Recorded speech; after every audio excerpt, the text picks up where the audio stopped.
TRP নামক একটি বস্তু আছে, সেটা পেয়ে যায়, পেয়ে গেলে তারা ভাবে এটা আমাদের জন্য হচ্ছে। তবে বাজেট যেখানে চলে যাচ্ছে, আগামী দিনে একটু টাকা যদি বেশি চাই তাহলে নেবে কিনা আমার সন্দেহ আছে। ক্যারেক্টারের একটা আভাস পেয়েছেন, বাকিটা পর্দায় দেখবেন, আমি আর কিছু বলছি না। কিন্তু কাজ করতে গিয়ে হ্যাঁ কখনো কখনো আমি একটু বিরক্ত হয়েছি।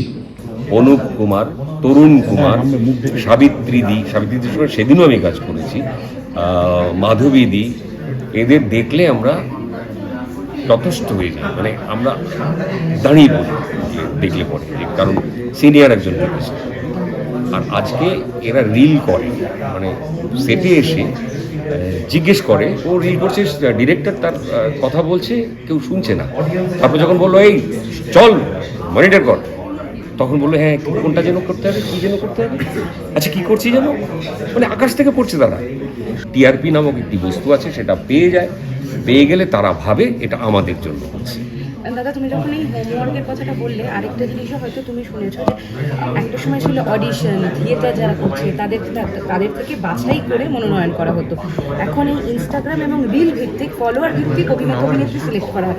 Your take on that? এটা খুব খারাপ একটা দিক আমার বলে মনে হয়, কিন্তু কিছু করার নেই, চ্যানেলগুলো তাই করছে।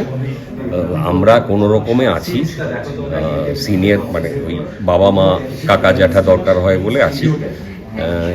তবে বাজেট যেখানে চলে যাচ্ছে, আগামী দিনে একটু টাকা যদি বেশি চাই তাহলে নেবে কিনা আমার সন্দেহ আছে।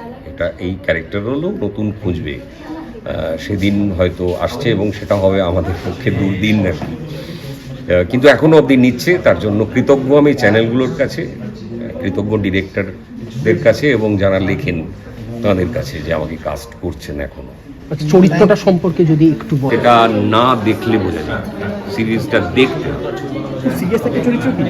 হ্যাঁ, তোমার থেকে খুব সিরিয়াস একটা চরিত্র? হ্যাঁ সিরিয়াস অবশ্যই, একদম না কোনো কমেডি কিছু নেই, একদম সিরিয়াস একটি চরিত্র। এবং প্রথম দিকে অবশ্যই স্ত্রীর বিরুদ্ধে যায়, তার কারণ সে একটা সরকারি চাকরি করে, তার কিছু বাধ্যবাধকতা আছে, সেই জন্য সে স্ত্রীর বিরুদ্ধে যায়। পরে একটা টুইস্ট আছে, সেটা দেখতে গেলে আপনাকে, মানে সেটা জানতে হলে আপনাকে অপেক্ষা করতে হবে 14ই ফেব্রুয়ারি পর্যন্ত, দেখার অপেক্ষায় থাকবে।